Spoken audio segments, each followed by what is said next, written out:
இன்னைக்கு உள்ள social media தானே சார், நெகட்டிவ் தான் பாசிட்டிவாக போயிட்டு இருக்குது. பாசிட்டிவ் எங்க? நகைச்சுவை நடிகர் கிங்காங் அவருடைய மகள் கல்யாணத்துக்கு பெரிய பெரிய செலிபிரிட்டிஸ் கிட்டயும் போய் திருமண பத்திரிக்கை வச்சாரு. அந்த பத்திரிக்கை வச்சதுக்கு பல சமூக வலைத்தளங்கள்ல எல்லாரும் இவரு செலிபிரிட்டியா போய் பத்திரிக்கை வச்சா எல்லாரையும் போய் கூப்பிட்டு கோடிக்கணக்குல மொய் அள்ளிடலாம் அந்த நினைப்புல அவர் சுத்திட்டு இருக்காருன்னு எல்லாம் சொல்லிட்டு இருந்தாங்க.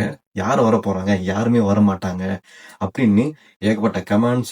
ஆனா ஒருத்தர் தப்பு தப்பா கமெண்ட் போட்டான், சரி விடுங்க. ஏகப்பட்ட நெகட்டிவ் ரிவ்யூஸ் எல்லாம் சொல்லிட்டு இருந்தாங்க.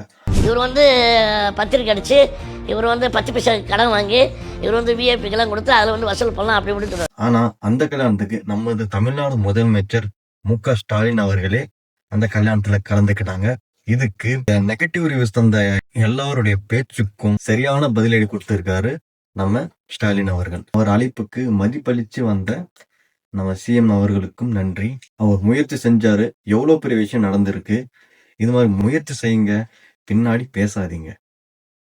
நன்றி, வணக்கம். இத்துடன் உங்களுடன் விடைபெற்றுக் கொள்வது நான் உங்கள் இஸ்லாம்.